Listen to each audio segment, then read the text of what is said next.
उच्च शिक्षा मंत्री बृजमोहन अग्रवाल राष्ट्रीय तीरंदाजी कार्यक्रम में पहुंचे। सब जूनियर राष्ट्रीय तीरंदाजी प्रतियोगिता की शुरुआत आज से साइंस कॉलेज मैदान रायपुर में हो रही है। बृजमोहन अग्रवाल ने कहा कि छत्तीसगढ़ का सौभाग्य है कि 40वां सब जूनियर तीरंदाजी प्रतियोगिता का उद्घाटन यहां हो रहा है। शिक्षा मंत्री बृजमोहन अग्रवाल ने बड़ा बयान देते हुए कहा कि बच्चों का जो पहला पीरियड होगा उसमें योग प्राणायाम को शामिल किया जाए। वहीं हर साल किताबें बदलते हैं तो अगले 3 साल तक किताबों को ना बदला जाए। छत्तीसगढ़ में राजिम पुन्नी मेला के नाम को बदलने को लेकर लगातार चर्चाएं हो रही हैं, जिसको लेकर बृजमोहन अग्रवाल ने कहा पूरे देश भर में राजिम कुंभ मेला की जो पहचान बनी थी वह फिर से बने। मैं हमारे छत्तीसगढ़ का सौभाग्य है कि छत्तीसगढ़ की में 40वीं तीरंदाजी प्रतियोगिता का आज यहाँ पर उद्घाटन हो रहा है। मैं देश भर से आए हुए सभी खिलाड़ियों का स्वागत करता हूँ, अभिनंदन करता हूँ।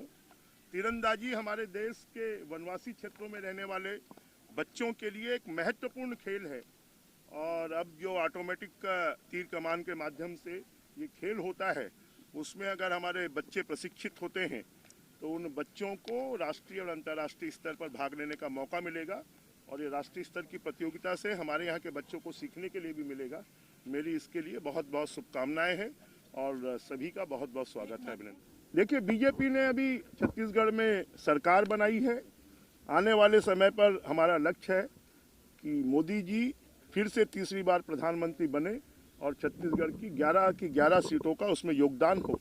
इसके ऊपर में कार्य योजना बनेगी और कार्य योजना बनाकर उसको इम्प्लीमेंटेशन की कार्रवाई होगी। मुझे लगता है कि अब सरकार बन गई है और इस बारे में बहुत कुछ कहना ठीक नहीं है।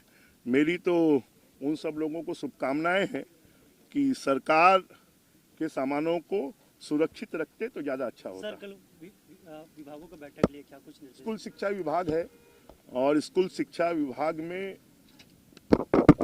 ये बच्चों के भविष्य को बनाने का विभाग है और इसलिए हमने निर्देश दिए हैं कि बच्चों का जो पहला पीरियड हो वो योग प्राणायाम नैतिक शिक्षा के ऊपर में हो। साथ में ये भी निर्देश दिया है कि हर साल किताबें बदलते हैं। जो गरीब बच्चे हैं वो अपने बड़े भाई की, अपने दोस्त की आजू बाजू से किताबें लेकर पढ़ लेते थे, परंतु किताब छापने वालों को फ़ायदा देने के लिए हर साल किताब को बदल दिया जाता है। इसके 3 साल से पहले किताबों को ना बदला जाए, इस बात के हमने निर्देश दिए। और